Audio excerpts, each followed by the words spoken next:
Ce matin-là, un enfant de 7 ans a rendu son dernier souffle dans mes bras, et j'ai senti sa petite main refroidir dans la mienne. Cela m'a détruite. Je ne sais toujours pas pourquoi. Je m'appelle Emma, j'ai 27 ans et je suis infirmière en réanimation pédiatrique à l'hôpital Necker-Enfants Malades à Paris. L'histoire que je vais vous raconter aujourd'hui m'a changé à jamais. Parce que parfois, le plus grand danger, c'est ce que vous ne voyez pas. Mais avant de vous parler de ce matin-là, laissez-moi vous poser une question. Un enfant que vous aimez est-il déjà tombé malade et les médecins n'ont pas pu en trouver la cause? Si oui, vous connaissez cette peur. Vous connaissez ce sentiment d'impuissance. Maintenant, imaginez cette peur multipliée par 10 et 10 enfants à la fois. Êtes-vous prêt? Parce que cette histoire ne va pas vous réconforter. Mais peut-être qu'elle pourra sauver la vie d'un enfant. Dimanche matin, 23 septembre, 6h30, je reviens de ma pause, un café refroidi à la main. Le service de réanimation pédiatrique de l'hôpital Necker est silencieux comme toujours, ce silence trompeur. Le bruit rythmique des ventilateurs, le bip des moniteurs, parfois les pleurs d'un enfant. 12 lits. 8 occupés. Chirurgie cardiaque, accident de la route, infection grave. Un week-end normal. Emma. Mathilde, l'infirmière en chef, m'appelle. 52 ans, 25 ans d'ancienneté ici. Elle ne semble pas paniquer mais il y a quelque chose sur son visage. De l'inquiétude. Un nouveau patient arrive. Des urgences. Un garçon de 7 ans, Lucas Beaumont. Symptômes neurologiques inexpliqués, convulsions, fièvre, confusion. Diagnostic? Pas encore. Mais. Elle hésite. C'est le 5e enfant arrivé aux urgences ce matin. Tous avec les mêmes symptômes. Mon cœur s'accélère. Comment ça, le 5e? Depuis hier soir. Entre 5 et 10 ans. Tous du 15e arrondissement de Paris. Tous vont à la même école, l'école primaire Saint-Charles. Même école. Mêmes symptômes. Ce n'est pas une coïncidence. Suspicion d'infection? Ils ne savent pas. Résultat d'analyse en attente. Mais Emma. Elle baisse la voix. 2 enfants ont été intubés. La situation s'aggrave. Le brancard arrive. Lucas dessus. Tout petit, cheveux bruns, visage pâle. Les yeux mi-clos. Sa mère court à côté, les yeux pleins de larmes. S'il vous plaît, dit-elle en s'accrochant à moi. S'il vous plaît, sauvez mon fils. Hier soir il allait bien. Il avait juste mal à la tête. Et maintenant je ne le reconnais pas. Je lui prends la main. Madame, nous allons faire tout notre possible. Mais nous devons travailler maintenant. S'il vous plaît, allez en salle d'attente. Ce qui me traverse l'esprit, mon Dieu, qu'est-il arrivé à cet enfant? Nous installons Lucas dans le lit numéro 3. Constante vitale, fièvre 39,2 degrés Celsius, pouls 145, tension basse, conscience confuse. Je le branche au moniteur, je pose une voie veineuse. Les mains fonctionnent en automatique mais ma tête est pleine. Le docteur Sophie Arnaud arrive. 38 ans, réanimatrice pédiatrique, l'une des meilleures. Mais aujourd'hui, il y a de l'inquiétude sur son visage. Emma, quel est son état? 7 ans, Lucas Beaumont, troubles neurologiques, fièvre, convulsions. Arrivé aux urgences il y a 2 heures. 5e cas, dit le docteur Arnaud. Elle le dit simplement. Comme un fait. Faites tous les examens. Numération formule sanguine complète, biochimie, ponction londaire, IRM cérébral. Tout. Immédiatement. Je cours. Formulaire de laboratoire, prélèvement sanguin, réservation IRM. Tout est flou. Mais quand je reviens, quelque chose a changé. Les yeux de Lucas sont complètement fermés. Sa respiration est superficielle. Docteur Arnaud. Sa saturation chute. Alarme. Tout le monde court. Intubation. Ventilateur. Adrénaline. Et je reste là, tenant la main de Lucas, pensant, que arrive-t-il à ces enfants? 9 heures, le 6e enfant arrive. Manon, 6 ans. Même école. Même symptômes. 11 heures, le 7e. Théo, 9 ans. 13 heures, le 8e. Chloé, 5 ans. Tous pareils, fièvre, convulsions, confusion. Tout se dégrade rapidement. Mathilde me rejoint. Emma, quelque chose ne va vraiment pas. C'est une épidémie. Mais quoi? Méningite bactérienne? Résultat négatif. Encéphalite virale? Négatif aussi. Intoxication? Quel poison a fait traiter 8 enfants en même temps? Je n'ai pas de réponse. Aucun de nous n'en a. Le docteur Arnaud convoque une réunion d'urgence. Toute l'équipe, médecins, infirmières, infectiologues, toxicologues. 8 enfants, tous de l'école primaire Saint-Charles. Symptômes communs, fièvre, convulsions, altération de la conscience, détresse respiratoire. 4 intubés. Résultat, méningite négative, encéphalite négative, sepsis négatif. Panel toxicologique en attente. Intoxication alimentaire possible, demande quelqu'un. 8 enfants ont mangé la même chose? La cantine de l'école? Dimanche. Il n'y avait pas d'école hier. Silence. Puis un jeune médecin, le docteur Thomas Mercier, parle. Et samedi? Y avait-il un événement à l'école? Nous nous regardons tous. Emma, dit le docteur Arnaud. Demande aux familles. Les enfants étaient-ils à l'école samedi? Je cours. Salle d'attente. 8 familles. Tous pleurent, attendent, prient. Excusez-moi, je dis. Vos enfants ont-ils participé à un événement à l'école samedi? La mère de Lucas lève la tête. Oui. La foire scientifique. L'après-midi. De 14 h à 17 h. Le père de Manon, oui, notre fille y était aussi. La mère de Théo, Théo aussi. Tous. Les 8 enfants étaient tous à la foire scientifique de l'école samedi. Je cours en arrière. Ils y étaient tous. Samedi, de 14 h à 17 h, foire scientifique de l'école. Le docteur Arnaud décroche le téléphone. Appelez le département de santé publique. Fermez l'école. Inspection du bâtiment. Maintenant. Mais nous ne savons toujours pas, quoi? Qu'est-ce qui les a rendus malades? 15 h, l'état de Lucas devient critique. Les fonctions hépatiques se dégradent. Les reins entrent en insuffisance. Je reste à ses côtés. Je tiens sa main.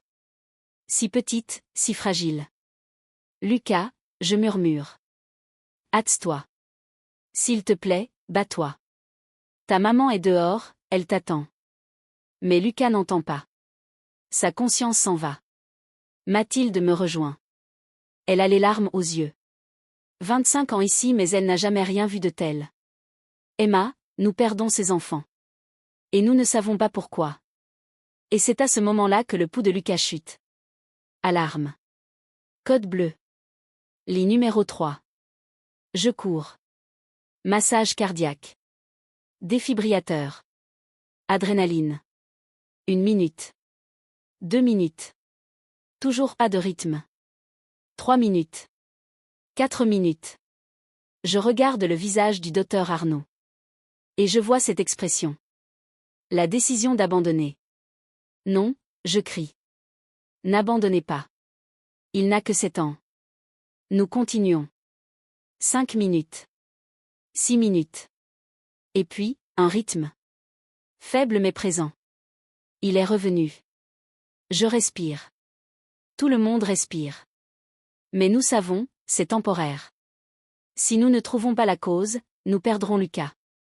Nous les perdrons tous. 17 h, les résultats toxicologiques arrivent.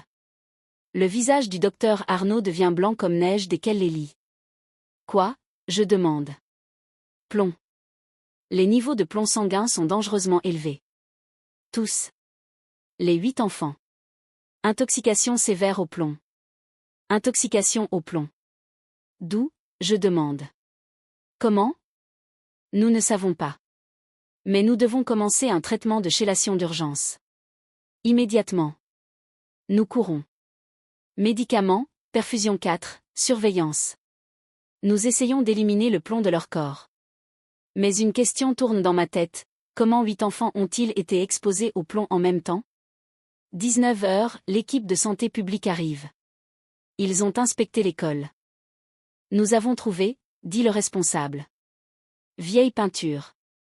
Peinture au plomb utilisée lors de rénovations dans les années 1970. Dans le sous-sol utilisé pour la foire scientifique. La peinture s'écaille, se désagrège, devient poussière. Les enfants ont travaillé 3 heures dans cette pièce. Ils ont respiré. Ça s'est déposé sur leurs mains. Peut-être qu'ils en ont mangé. Peinture au plomb. 50 ans de poison. Oublié. Ignoré.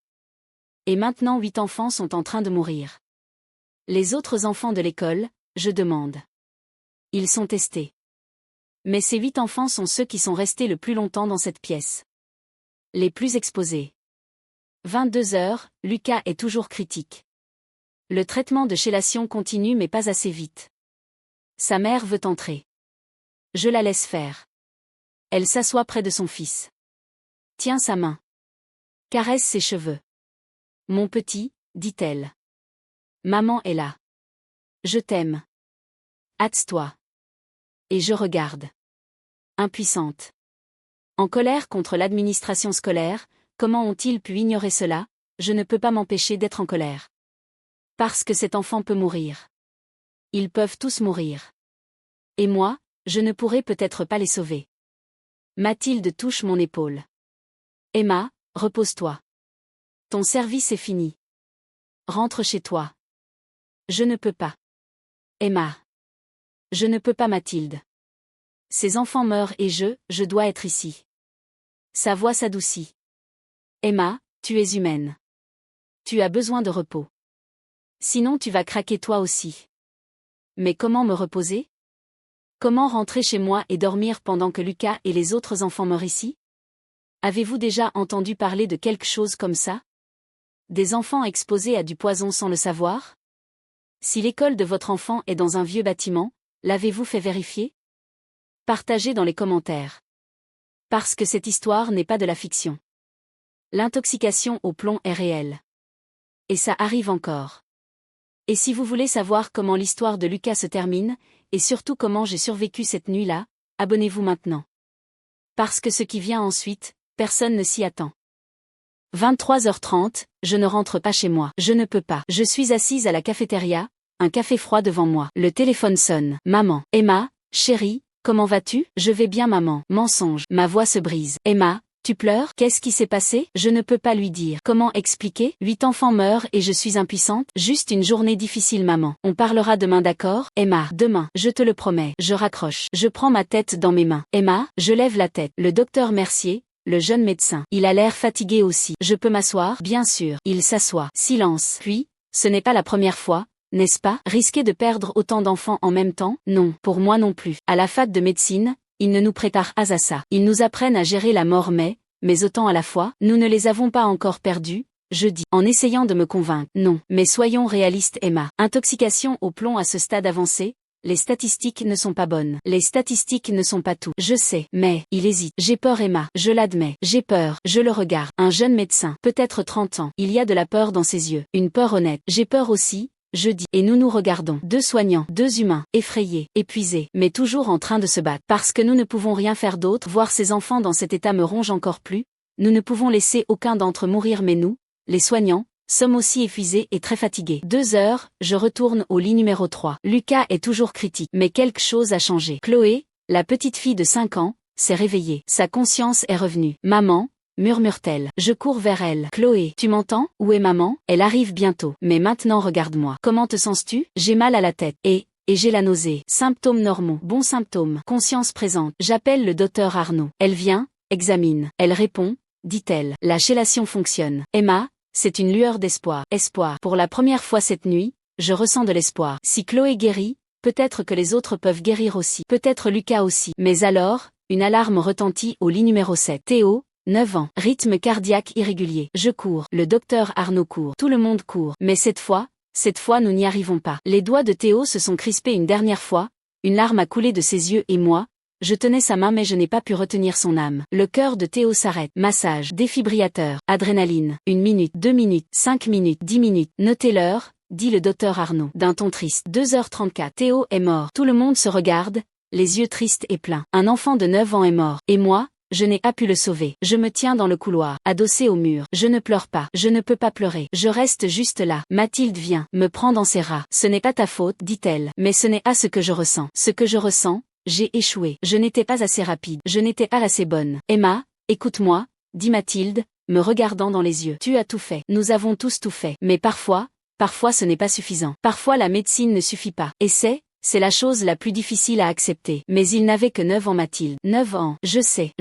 Qui va le dire à la famille de Théo? Comment? Le docteur Arnaud y va. Dans la salle d'attente. Et je regarde. J'entends les cris de la famille. Le hurlement de la mère. Le silence brisé du père. Et je reste là, impuissante, brisée, les yeux pleins. Avez-vous déjà perdu un enfant? Ou quelqu'un que vous aimiez? Savez-vous ce que cette douleur représente? Vous pouvez partager dans les commentaires. Parfois partager la douleur allège le fardeau. 6 heures du matin. La nouvelle équipe arrive. Mathilde me rejoint. Emma, rentre chez toi. S'il te plaît. Tu es là depuis 24 heures. Lucas, je m'occuperai de Lucas. Je te le promets. Va, dors, prends une douche. Puis reviens. Je veux rester. Je veux vérifier. Mais je sais, si je ne me repose pas, je pourrais faire une autre erreur. Perdre un autre enfant. D'accord. Mais s'il y a un changement avec Lucas, je t'appelle immédiatement. Je sors de l'hôpital. Je marche dans le matin parisien. Le soleil se lève. La ville se réveille. Les gens vont au travail. Les enfants vont à l'école. La vie continue. Mais la vie de Théo s'est arrêtée. À 9 ans, j'arrive chez moi. Mon petit appartement, au 6e étage. J'ouvre la porte. Silence. Je m'allonge sur le lit. Je ferme les yeux. Mais je ne peux pas dormir. Parce que chaque fois que je ferme les yeux,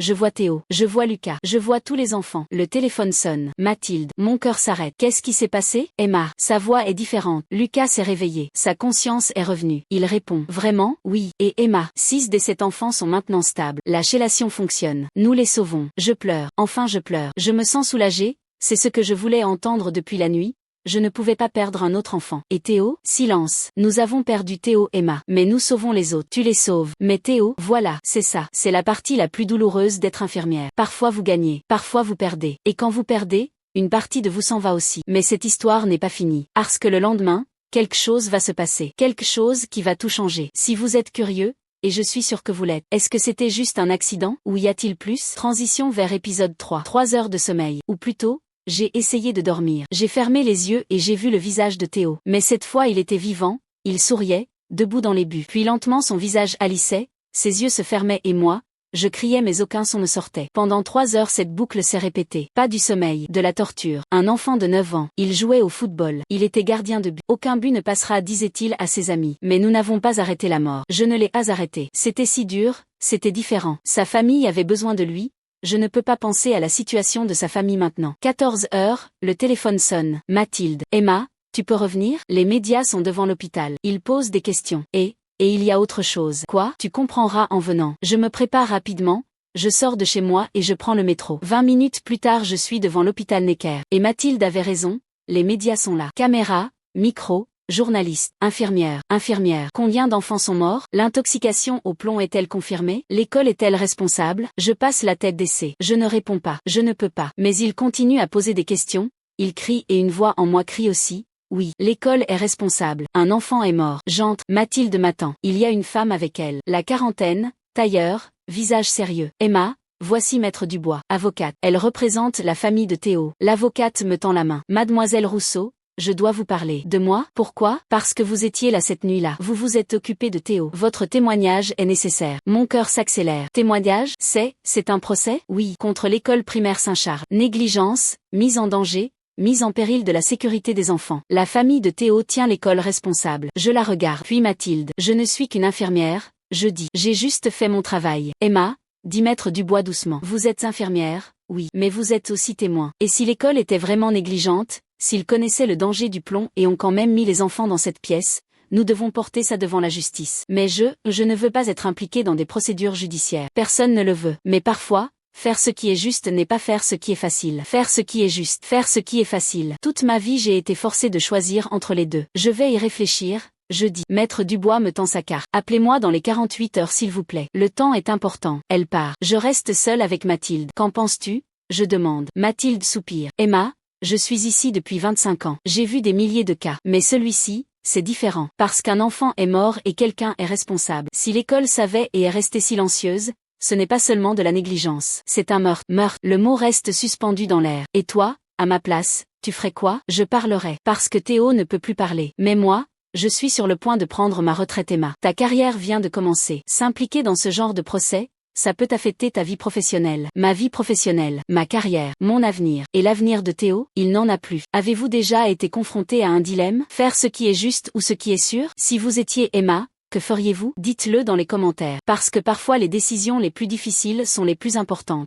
Je vais en réanimation pédiatrique. Cet enfant, tous sous traitement de chélation. Je vois Lucas, éveillé, parlant avec sa mère, faible mais vivant. Je m'approche de lui. Bonjour Lucas. Comment te sens-tu? Il me regarde, grands yeux marrons. J'ai mal à la tête. Mais maman est là. Je souris. Oui. Elle est toujours là. Elle t'aime beaucoup. Infirmière. Sa voix est si petite. Où est Théo? Il était malade aussi? Je me fige. Comment lui dire? Comment dire à un enfant de 7 ans que son ami est mort? Sa mère intervient. Théo est parti dans un autre hôpital mon chéri. Pour un traitement spécial. Lucas hoche la tête. Il croit. Parce que les enfants croient toujours. Mais moi, je suis complice d'un mensonge. Et ça me ronge de l'intérieur. Dans le couloir, je vois le docteur Arnaud. Elle a un dossier dans les mains, une expression sur le visage. De la colère. Emma, une minute, nous allons dans son bureau. Elle ferme la porte. Emma, je vais te montrer quelque chose, mais ça ne sort pas de cette pièce. Compris? Compris. Elle ouvre le dossier. À l'intérieur, il y a des emails, des documents, des rapports. Qu'est-ce que c'est? Je demande. Ce sont les correspondances internes de l'école primaire Saint-Charles, préparées par une entreprise de sécurité des installations. Je commence à lire. Premier document,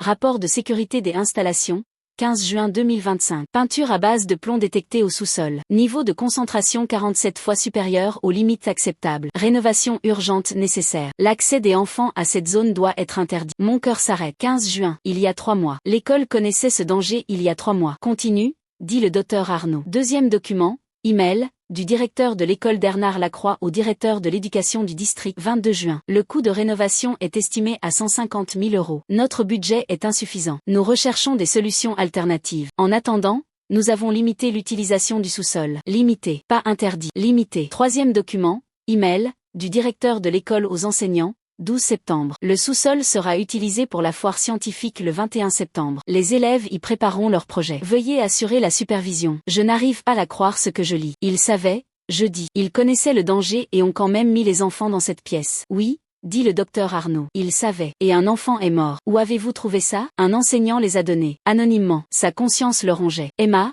ces documents, c'est une bombe. S'il fuit dans les médias, l'école coulera. Le directeur ira en prison. Pourquoi me montrez-vous ça? Le docteur Arnaud me regarde dans les yeux. Parce que tu dois décider. Maître Dubois t'a contacté, je sais. Maintenant tu as ces documents. Alors que vas-tu faire? Que vais-je faire? Vais-je faire ce qui est juste, ou ce qui est sûr? Ces documents peuvent-ils être utilisés au tribunal? Je demande. Oui. Mais Emma, si tu t'engages sur cette voie, il n'y a pas de retour en arrière. L'école peut te prendre pour cible. Les médias peuvent te poursuivre. Ta vie peut être bouleversée. Mais Théo est mort. Et l'école est responsable. Oui. Silence. Je réfléchis 48 heures, je dis. Puis je déciderai. Ce soir-là, en rentrant chez moi, je suis assise dans le métro. En face de moi, une jeune mère, une petite fille de 5 ans sur ses genoux. Elles lisent un livre ensemble. La petite fille rit aux éclats. La mère sourit. Normal, ordinaire, en sécurité. La mère de Théo ne vivra plus jamais un tel moment. Je suis triste pour elle. Mon téléphone sonne. Numéro inconnu. Allô? Mademoiselle Rousseau? Claire Martin, journaliste au Monde. Le Monde, l'un des plus grands journaux de France. Comment avez-vous eu mon numéro? Ce n'est pas important. Ce qui est important, j'enquête sur le cas d'intoxication au plomb. Mes sources disent que l'école savait à l'avance. Pouvez-vous me parler? Je suis employé de l'hôpital. Je n'ai pas l'autorisation de parler aux médias. Ça peut être anonyme. Je veux juste les faits. Désolé, je ne peux pas parler. Je raccroche. Mais le téléphone sonne à nouveau. Numéro différent. Allô? Emma Rousseau? Marc Bertrand. TF1 Actualité. J'aimerais vous poser quelques questions. Je raccroche. Je mets le téléphone en silencieux. Les médias ont commencé. Et moi, je suis au milieu. Avez-vous déjà vécu la pression médiatique? Ces appels constants? Ces interrogatoires constants, comment y faites-vous face? Partagez dans les commentaires. Parce que ce n'est pas seulement mon histoire, c'est une réalité quotidienne. Le lendemain matin, quand j'arrive à l'hôpital, l'atmosphère a changé. Sécurité à la porte. Journalistes tenus à distance. L'administration de l'hôpital a fait un communiqué de presse. Tous les employés s'abstiendront de parler aux médias. Toute violation entraînera un licenciement. Le message est clair, restez silencieux. Mathilde m'arrête dans le couloir. Emma, l'administration te demande. Tu dois aller au bureau du directeur. Mon cœur bat fort. Pourquoi? Je ne sais pas. Mais sois prudente. Le directeur est le docteur Philippe Renard. 60 ans, ici depuis 20 ans. 3. Professionnel, politique. J'entre dans son bureau. Il est assis à son bureau, l'avocat de l'hôpital à ses côtés. Mademoiselle Rousseau, asseyez-vous s'il vous plaît. Je m'assois. Je pose mes mains sur mes genoux pour qu'elles ne tremblent pas. Allons droit au but, dit le docteur Renard. Maître Dubois vous a parlé. Nos avocats nous ont informés. On vous demande de témoigner dans un procès. Oui. Et qu'avez-vous répondu? J'ai dit que j'y réfléchissais. Emma, puis-je vous appeler ainsi? Emma, je comprends. Un enfant est mort. Tragique. Mais l'hôpital est une institution. Et les institutions ont des intérêts. Si vous vous impliquez dans ce procès, vous impliquez aussi l'hôpital. Je vais seulement raconter ce que j'ai vu. Ce que vous avez vu peut être subjectif. Les dossiers médicaux sont objectifs. Le tribunal examine les dossiers, pas les témoins. Mensonge. Je sais que c'est un mensonge. Les témoignages sont importants. Toujours importants. Alors que voulez-vous de moi? Je demande que vous restiez neutre, pas que vous preniez le parti de l'hôpital. Juste que vous ne parliez pas trop. Trop. C'est quoi trop? Théo est mort. Je dis doucement. L'école savait. C'est trop? Le visage du docteur Renard se durcit. Mademoiselle Rousseau, je vous préviens, si vous vous impliquez dans ce procès, votre carrière pourrait en souffrir. Référence, mutation, promotion, tout. Menace claire. Je comprends, je dis. Mais dans ma tête, vous ne pouvez pas m'acheter. Je sors du bureau. Dans le couloir, le docteur Arnaud attend. Qu'a-t-il dit? Il m'a menacé. Indirectement mais il m'a menacé. C'était attendu. Emma, sache que, si tu parles, tu es seule. L'hôpital ne te soutiendra pas. Je sais, mais, elle hésite. Mais moi je te soutiendrai. Les documents sont chez moi. Si tu en as besoin, je te les donnerai. Je la regarde. Docteur Sophie Arnaud. 38 ans. Carrière brillante. Avenir sûr. Pourquoi? Je demande. Pourquoi prenez-vous ce risque? Parce qu'il y a 15 ans, dans une situation similaire, je suis restée silencieuse. Un patient est mort. L'hôpital a commis une erreur. Je savais mais je n'ai pas parlé. Et ce patient, c'était mon frère. Elle ne pleurait pas mais dans ses yeux il y avait 15 ans de regret. C'est à ce moment-là que j'ai compris. Chaque silence a un prix. Et ce prix, c'est parfois une vie. Je suis choquée. Votre frère? Oui, petit frère. 22 ans. Opération de l'appendicite. Simple. Mais il y a eu une erreur chirurgicale. Hémorragie. Et moi, j'étais l'infirmière au bloc. J'ai vu l'erreur. Mais ensuite, l'hôpital m'a fait taire. Ta carrière est finie, ont-ils dit. Tu n'es pas objective, c'est ta famille, ont-ils dit. Et moi, j'ai cru. Je suis restée silencieuse. L'hôpital a gagné le procès. Le chirurgien n'a pas été sanctionné. Et mon frère est parti. Elle a les larmes aux yeux. Pour la première fois je vois le docteur Arnaud comme ça. Fragile, humaine. Je suis désolée, je dis. Ne t'excuse pas. Juste ne fais pas mon erreur. Parle pour Théo. Parce qu'il ne peut plus parler. Et à ce moment-là, je prends ma décision. Je vais parler. J'appelle Maître Dubois. Je suis prête. Je vais témoigner. Vous êtes sûr? Oui. D'accord. Venez à mon bureau demain. Nous enregistrerons votre déclaration. Le lendemain, je vais au cabinet d'avocat. La famille de Théo est là aussi. Mère, père, grand-mère. Quand elle me voit, la mère se lève. Elle vient. Elle me prend dans ses bras. Merci, dit-elle en pleurant. Merci pour ton courage. Je dis juste la vérité. Non. Tu te bats pour mon fils. Il ne peut plus se battre mais toi tu te bats. Quand la mère de Théo m'a serré dans ses bras, j'ai senti comment son corps tremblait. Petit tremblement brisé, vide. Une mer vidée de l'intérieur. Et moi, je pouvais seulement la tenir. Je ne pouvais pas faire plus. Parce que je ne pouvais pas ramener Théo. Je fais ma déposition. 3 heures. Je raconte tout. L'arrivée de Théo, le traitement, sa mort. Émotionnellement. Vraiment. Maître Dubois enregistre. Cette déclaration sera utilisée au tribunal. Vous en êtes consciente? Oui. Et l'hôpital ne vous soutient pas. Il pourrait même être contre vous. Je sais. Alors pourquoi faites-vous ça? Je la regarde. Parce que les derniers mots de Théo étaient maman. Il appelait sa mère. Mais sa mère n'a pas pu arriver à temps. Je n'ai pas pu arriver à temps. Mais maintenant je peux faire quelque chose pour lui. Dire la vérité. Quand je sors du bureau, le téléphone sonne. Numéro inconnu. Je réponds. Emma Rousseau? Oui. Bernard Lacroix. Directeur de l'école primaire Saint-Charles. Je dois vous parler. Le directeur de l'école. Lui-même. J'écoute. Face à face. Demain,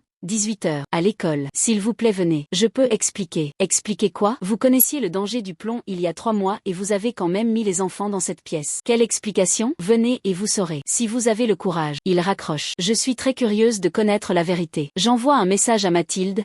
Le directeur de l'école veut me voir. Demain 18 h. Je devrais y aller? La réponse arrive. Non. Dangereux. N'y va pas seul. Mais moi, je veux y aller. Parce que je veux des réponses. Je veux la vérité. Et vous, iriez-vous? Dans un endroit que vous savez dangereux?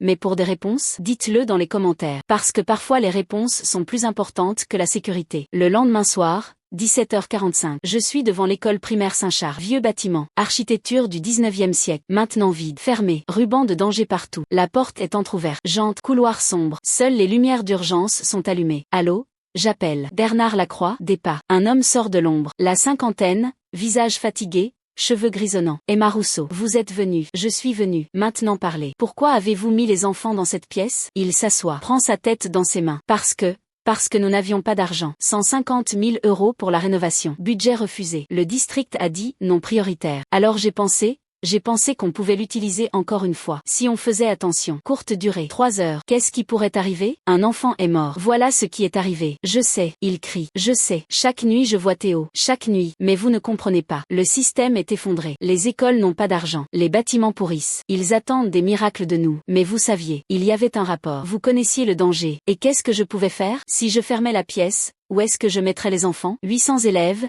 15 classes. Pas assez d'espace. Tout est serré. Tout est insuffisant. Alors vous auriez dû le dire. Dire aux familles. Dire aux médias. Et après, j'aurais été forcée de démissionner. L'école aurait été fermée. 800 enfants, qu'est-ce qu'ils auraient fait? Emma, vous pensez simple. Le monde réel est complexe. Je le regarde. Et je vois quelque chose. Du regret. Du vrai regret. Mais le regret ne ramène pas Théo. Direz-vous tout ça au tribunal? Je demande. Non. Mon avocat m'a conseillé de ne rien dire. Mais à vous, je vous l'ai dit. Parce que vous êtes infirmière. Vous comprenez. Vous comprenez la pression. Vous comprenez les choix. Oui. Je comprends, mais j'ai fait le bon choix. Vous non. Je me lève, je sors. Il crie derrière moi.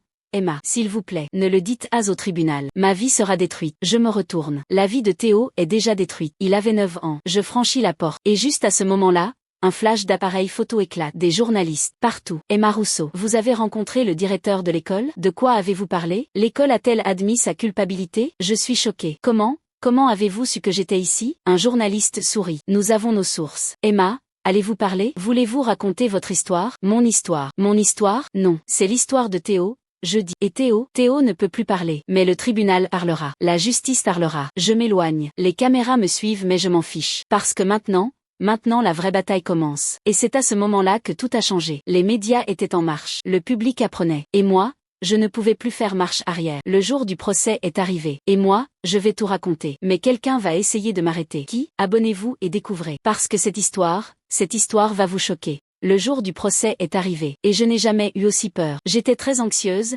j'avais peur que nous ne gagnions pas. Plus j'y pensais, plus j'étais stressée. 16 octobre, 9 heures. Palais de justice, au cœur de Paris. Bâtiment historique, couloir en marbre, au plafond. La justice vit ici. Où elle est censée vivre. J'attends dans le couloir. Mathilde est à mes côtés. Le docteur Arnaud est venu aussi. Elle a pris un jour de congé de l'hôpital. Maître Dubois donne les dernières instructions. Emma, reste calme. Dis la vérité. Tu peux être émotive mais sois claire. Les juges t'écouteront. Mais la vérité c'est, j'ai peur. Mes mains transpirent. Mon cœur bat à 120. En tant qu'infirmière je mesure les constantes des autres mais maintenant les miennes sont à un niveau critique. Mathilde me serre la main. Emma, respire. Tu n'es pas seule. Nous sommes tous avec toi. Théo est avec toi. Je ferme les yeux. Je pense à Théo, à son petit visage, à ses derniers mots. Maman. Je pense à tous les enfants qui attendent dans des écoles dangereuses. Je pense à ma promesse silencieuse. Plus jamais. Les portes de la salle d'audience s'ouvrent. Nous entrons. Et la salle est bondée. Médias, familles, avocats, curieux. Et en face, les avocats de l'école. 5 personnes. Costume cher, mallette en cuir, visage froid. Une vague de silence m'a frappé. Des centaines de regards se sont tournés vers moi. Certains curieux,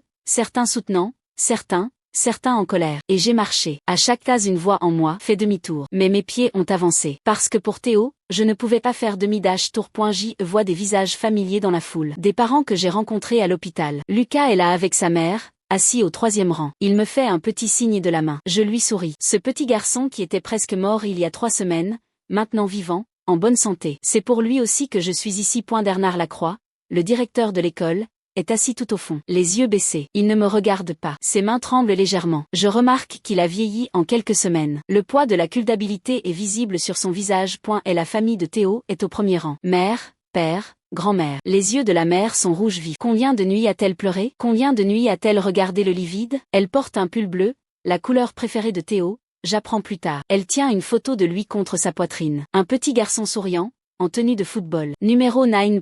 Est la juge Ante. Juge Madame Sylvie Moreau. 55 ans, 30 ans d'expérience. Stricte mais juste d'après ce que j'ai entendu. Son regard balaie la salle avec autorité et compassion à la fois. Asseyez-vous s'il vous plaît. Affaire numéro 2025 à 47 893. Famille Beaumont contre école primaire Saint-Charles. Accusation de négligence, mise en danger, homicide involontaire. Homicide involontaire. Les mots restent suspendus dans l'air. La mère de Théo sanglote doucement. Son mari l'entoure de son bras. Maître Dubois se lève. Madame la juge, nous souhaitons appeler notre premier témoin. Mademoiselle Emma Rousseau, infirmière en réanimation pédiatrique à l'hôpital Necker. Mon cœur s'arrête. Maintenant. C'est mon tour maintenant. Je me lève. Mes jambes sont comme du coton. Je marche vers la barre des témoins. Chaque pas semble durer une éternité. Juste à ce moment-là, je vois quelqu'un dans la salle. Au fond, un visage familier. Dr Philippe Renard, le directeur de l'hôpital, l'homme qui m'a menacé. Il est ici. Il me surveille. Nos regards se croisent. Il hoche la tête, légèrement. Un avertissement. Fais attention. Dans les yeux du docteur Renard, j'ai vu quelque chose. Pas une menace. Pire, de la déception. Comme s'il disait: je t'avais fait confiance. Tu devais protéger le système. Mais tu m'as trahi. Et à ce moment j'ai compris. Pour eux je n'étais plus une infirmière. J'étais une traîtresse. Mais alors je pense, non, je ne suis pas une traîtresse. Je suis une infirmière qui se souvient de son serment. D'abord, ne pas nuire. Et rester silencieuse, c'est nuire. Je m'assois à la barre des témoins. Le micro devant moi. J'ai regardé le micro. Petit, noir, innocent. Mais ce micro était comme une arme. Chaque mot une balle. Si je parle mal, je me tire dessus. Si je parle bien, je tire sur le système. Mes mains étaient en sueur. Des centaines d'yeux sur moi. Mademoiselle Rousseau, dit la juge. Prêtez serment s'il vous plaît. Que vous direz la vérité, toute la vérité. Je lève la main. Ma voix est faible au début puis se raffermit. Je le jure. Maître Dubois s'approche. Elle me sourit doucement, encourageante. Mademoiselle Rousseau, étiez-vous de garde le 23 septembre? Oui. Vous souvenez-vous de Théo Beaumont? Ma voix tremble. Je regarde la mère de Théo. Nos yeux se rencontrent. Oui, je m'en souviens. Je me souviendrai toujours. Pouvez-vous nous raconter ce jour-là? Qu'avez-vous vu? Qu'avez-vous ressenti? Je prends une grande inspiration. Je commence. Vers 9 heures un enfant est arrivé. Lucas Beaumont, 7 ans. Suspicion d'intoxication au plomb. Puis un autre est arrivé. Puis un autre. 8 enfants au total. Tous de la même école. Tous les mêmes symptômes. Fièvre, convulsions, confusion. Je m'arrête. Je bois une gorgée d'eau. Mes mains tremblent tellement que je renverse un peu. Continuez, dit doucement Maître Dubois. Des tests ont été faits. Les résultats ont montré une intoxication au plomb. Niveau critique. Un traitement de chélation d'urgence a commencé. Nous avons travaillé sans arrêt. Toutes les médecins, infirmières, techniciens. Nous nous battions pour chaque enfant. Mais Théo, l'état de Théo s'est dégradé très rapidement. Ma voix se brise. Les larmes montent. Je lutte pour les retenir. Pouvez-vous continuer? Dit Maître Dubois doucement. Je hoche la tête. J'essuie mes yeux. Je suis désolé. C'est juste, c'est difficile. Prenez votre temps. Je respire profondément. Théo était au lit numéro 7. Je vérifiais ses constantes toutes les 15 minutes. À 2 heures du matin, j'ai remarqué que sa saturation en oxygène chutait. J'ai appelé le docteur Arnaud. Nous avons tout essayé. Mais son cœur s'est arrêté à 2h34 du matin. Silence total dans la salle. Nous avons fait une réanimation cardiopulmonaire. J'ai fait le massage cardiaque. Le docteur Arnaud a géré les médicaments. Nous avons utilisé le défibrillateur. 1 fois, 2 fois, 3 fois. Nous avons continué pendant 10 minutes. Mais, ma voix se brise complètement. Mais nous n'avons pas pu le sauver. Théo est mort dans mes bras. Ses derniers mots étaient « maman ». Il appelait sa maman. La mère de Théo sanglote bruyamment maintenant. Son mari la serre fort. La grand-mère pleure silencieusement. Même la juge a les yeux humides. Mademoiselle Rousseau, dit Maître Dubois après un moment de silence respectueux. Selon vous, en tant que professionnel de santé, cela aurait-il pu être évité? Je regarde directement la juge, puis je regarde Bernard Lacroix. Il baisse les yeux. Oui, absolument. Si l'école avait fermé cette pièce dès qu'elle a su pour le plomb, ces enfants n'auraient jamais été exposés. Théo serait vivant aujourd'hui. Un des avocats de l'école bondit. Objection. Le témoin n'est pas qualifié pour faire une évaluation médicale. La juge fait taire d'un geste. Objection rejetée. Le témoin est infirmière diplômée avec 5 ans d'expérience en réanimation pédiatrique. Elle peut faire des observations cliniques. Continuez mademoiselle. Théo serait vivant. Il aurait 9 ans maintenant. Il jouerait au football. Il irait à l'école. Il rirait avec ses amis. Il grandirait. Il aurait des rêves, un avenir. Mais tout ça lui a été enlevé, par négligence, par une décision consciente de mettre le budget avant la sécurité des enfants. Merci. Souhaitez-vous ajouter quelque chose? Et c'est à ce moment-là que je regarde le docteur Renard, puis la famille de Théo, puis je prends ma décision. Oui, il y a autre chose. Je sors les documents de mon sac. Les documents que le docteur Arnaud m'a donnés. Le rapport du 15 juin. Les emails du 22 juin. Qu'est-ce que c'est?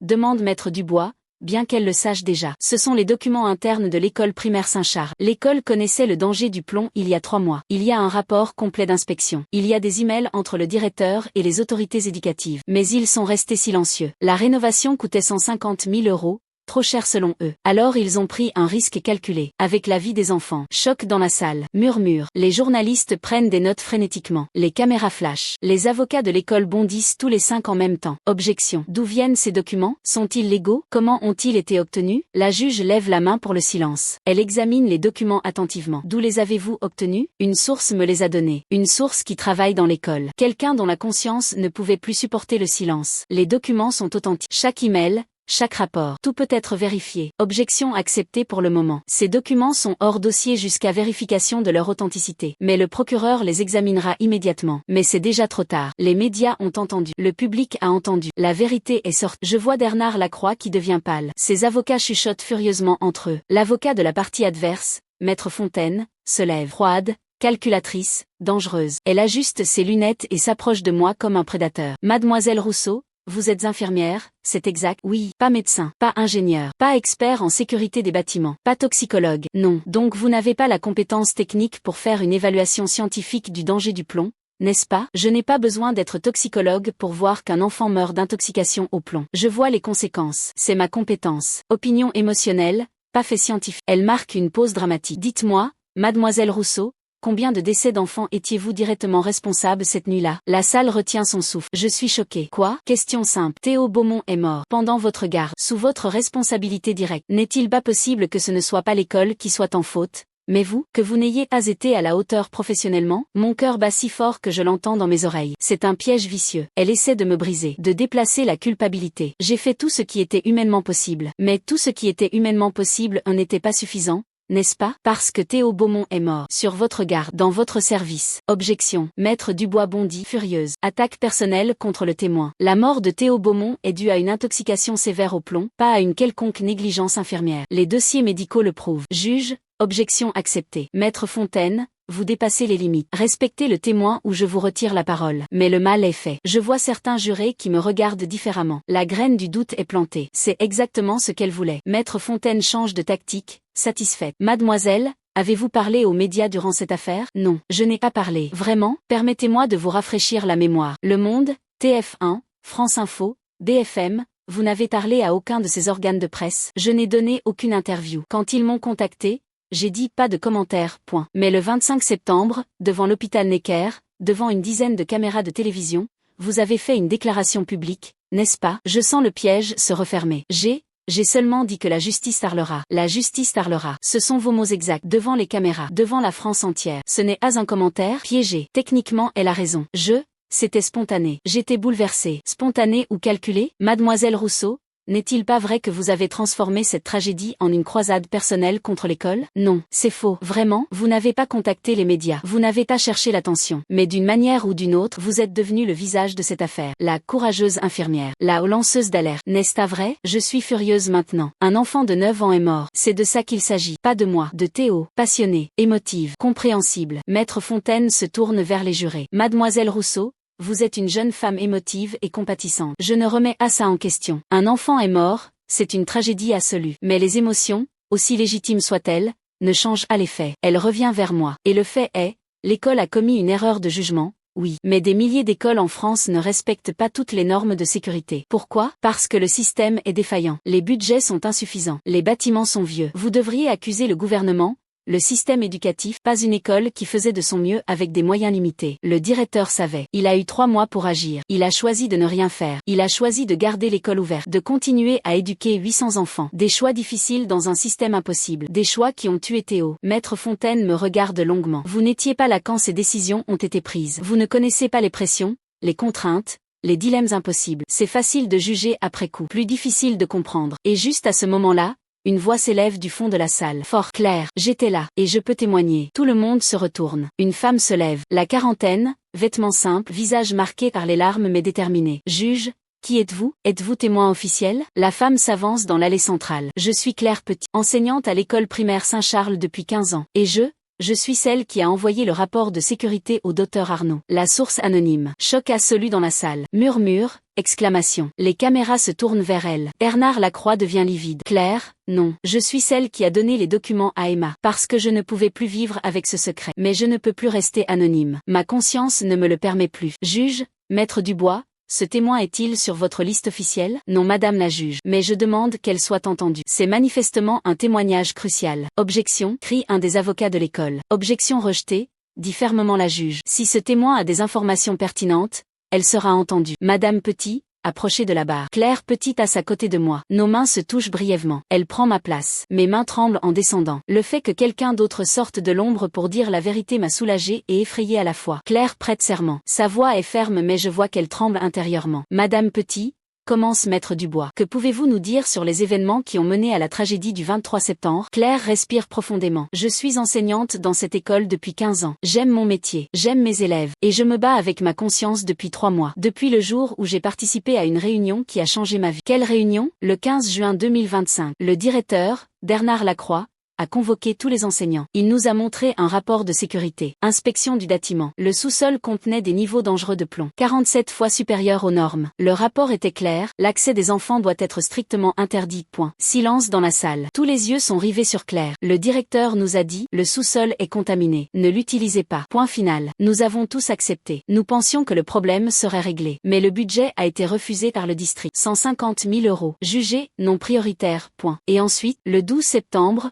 3 mois plus tard, autre réunion. Cette fois, le directeur avait changé d'avis. Il a dit, nous allons utiliser le sous-sol pour la foire scientifique du 21 septembre. Nous n'avons pas d'autre espace. Les enfants y travailleront pendant 3 heures. Si nous faisons attention, ça ira. Point. Les jurés échangent des regards choqués. J'ai protesté. J'ai dit, mais le rapport, le plomb, c'est dangereux. Il m'a répondu, elle s'arrête, les larmes coulent maintenant. Il m'a répondu, le rapport est une recommandation, pas un ordre. Et puis, 3 heures, qu'est-ce qui peut arriver? Les enfants ne vont pas lécher les murs. Il a ri. Il a vraiment ri. Et qu'avez-vous fait? J'aurais dû dire non. J'aurais dû refuser. J'aurais dû appeler les parents, les médias, n'importe qui. Mais, elle pleure ouvertement maintenant. Mais j'ai eu peur. Peur de perdre mon travail. Peur d'être vue comme une fauteuse de troubles. Alors je me suis tue. Et le 21 septembre. Continuez s'il vous plaît. Le 21 septembre, j'ai emmené ma classe au sous-sol. Théo Beaumont était mon élève. CM1. Il était assis au premier rang. Il aimait les mathématiques. Il voulait être ingénieur. Il me faisait rire tous les jours. Et moi je l'ai emmené dans cette pièce toxique. Je l'ai tuée. Elle s'effondre en pleurs. La salle est dans un silence de mort. Même les avocats de l'école sont sans voix. Maître Dubois attend un moment respectueux. Madame Petit, vous n'êtes pas responsable. Vous étiez employée sous pression. Mais j'aurais pu parler. J'aurais pu sauver Théo. Au lieu de ça, j'ai choisi ma sécurité plutôt que sa vie. Et maintenant je le vois chaque nuit. Chaque nuit, il me regarde et demande, Madame Petit, pourquoi? Et je n'ai pas de réponse. Juge Moreau essuie discrètement ses yeux. Madame Petit, merci pour votre courage. Ce témoignage est crucial pour cette cour. Claire Petit descend de la barre. En passant près de moi, elle s'arrête. Nous nous regardons. 2 femmes risées par la culpabilité. 2 femmes qui ont choisi, tardivement, de parler. Merci, je murmure. Non, dit-elle. Merci à toi. Tu m'as donné le courage. Le procès continue pendant des heures. Témoignages d'experts, rapports techniques, débats juridiques. Mais tout le monde sait que le verdict est déjà clair. À 17 heures, la juge se retire pour délibérer. Nous attendons 2 heures. Les plus longues 2 heures de ma vie. Quand elle revient, son visage est grave. Que tout le monde se lève. Nous nous levons tous. Cette affaire a touché le cœur de la France. Un enfant innocent est mort. 7 autres ont failli mourir. La question devant cette cour est simple. Qui est responsable? Elle regarde Bernard Lacroix. Cette affaire est complexe, je le reconnais. Beaucoup de parties, beaucoup de responsabilités partagées. Le système éducatif est sous-financé. Les bâtiments sont vieux. Les budgets sont insuffisants. Tout cela est vrai. Mais au cœur de cette affaire, il y a un fait indéniable. L'école primaire Saint-Charles, représentée par son directeur Bernard Lacroix, connaissait un danger mortel et a choisi, consciemment, de mettre des enfants en danger. Ce n'est pas une erreur. C'est de la négligence criminelle. Bernard Lacroix baisse la tête. Ses épaules tremblent. Monsieur Lacroix, vous êtes tenu responsable d'homicide involontaire et de mise en danger de la vie d'autrui. Cette cour vous condamne à 2 ans de prison, dont 1 an ferme. Vous êtes également interdit d'exercer toute fonction éducative à vie. La mère de Théo sanglote. Mais cette fois, il y a un mélange de douleur et de soulagement dans ses pleurs. De plus, la direction de l'éducation du district est également tenue responsable pour refus de financement et manquement à son devoir de protection. Une enquête administrative sera ouverte. En ce qui concerne les dommages et intérêts, la famille de Théo Beaumont recevra 500 000 €. Les 7 autres familles recevront chacune 100 000 € pour souffrance endurée. L'argent. Toujours l'argent à la fin. Mais comme la mère de Théo me dira plus tard, aucune somme ne ramènera mon fils. Mais au moins, justice est faite. Et enfin, la juge me regarde, puis regarde Claire. Cette cour tient à remercier mademoiselle Emma Rousseau et madame Claire Petit. Votre courage civique, malgré les pressions et les menaces, a permis à la vérité d'émerger et à la justice de s'accomplir. Vous avez montré ce que signifie vraiment être citoyen. La France a besoin de plus de gens comme vous. Applaudissements éclatent dans la salle. Des applaudissements qui durent longtemps. Mais moi, je ne me sens pas héroïque. Je me sens vide. Soulagée, oui, mais aussi épuisée. Et triste. Parce que Théo ne reviendra jamais. Transition vers la résolution finale. Dehors, les médias nous attendent. Des dizaines de caméras, de micros, de journalistes qui crient des questions. Emma, comment vous sentez-vous? Justice est faite. Êtes-vous satisfaite? Allez-vous retourner à l'hôpital? Je m'arrête devant les micros. Mathilde et le docteur Arnaud à mes côtés. Aujourd'hui, la justice s'est accomplie. Un homme a été reconnu coupable. Une école a été tenue responsable. Mais la vraie victoire aurait été que Théo rentre chez lui ce soir, qu'il fasse ses devoirs, qu'il joue avec ses amis, qu'il embrasse sa maman bonne nuit. Ma voix se brise. Cette victoire-là, nous ne l'aurons jamais. Théo est mort. Et aucun verdict, aucune somme d'argent ne le ramènera. Alors non, je ne suis pas satisfaite. Je suis triste, profondément triste. Mais vous avez changé les choses. Ce n'est pas moi qui ai changé les choses, c'est Théo. Sa mort a ouvert les yeux de la France. Maintenant, j'espère que des milliers d'écoles vont être inspectées, que des milliers d'enfants seront protégés. C'est ça, l'héritage de Théo. Et votre travail à l'hôpital? On dit que vous avez été licencié? Je prends une grande respiration. Oui, l'hôpital Necker m'a demandé de démissionner pour avoir divulgué des documents internes. Mais je ne regrette rien. Parce que j'ai fait ce qui était juste, pas ce qui était facile. Que allez-vous faire maintenant? Je souris faiblement. Je ne sais pas encore. Mais je sais une chose, je continuerai à me battre. Pour les enfants. Pour la vérité. Toujours. Ce soir-là, je rentre chez Mathilde. Je suis épuisée, émotionnellement vidée. Nous regardons les nouvelles. Mon visage est parti. L'infirmière qui a défié le système. Justice pour Théo. Une victoire pour tous les enfants de France. Mon téléphone n'arrête pas de sonner. Journalistes, connaissances, même des gens que je n'ai pas vus depuis des années. Je l'éteins. Mathilde me prépare du thé. Emma, tu as été incroyable aujourd'hui. Je ne me sens pas incroyable. Je me sens perdu. C'est normal. Tu viens de traverser une épreuve immense. Mais Emma, elle prend mes mains. Tu as fait quelque chose que peu de gens ont le courage de faire. Tu as dit la vérité malgré le prix à payer. C'est la définition même du courage. Cette nuit-là, pour la première fois depuis des semaines, je dors profondément, sans cauchemar, sans voir le visage de Théo. Juste, la paix. Le lendemain matin, mon téléphone sonne. Numéro inconnu. J'hésite puis réponds. Allô? Mademoiselle Rousseau? Docteur Jean-Marc Dufour. Médecins sans frontières. Nous devons parler. Maintenant. Médecins sans frontières. L'une des organisations humanitaires les plus prestigieuses au monde. De quoi?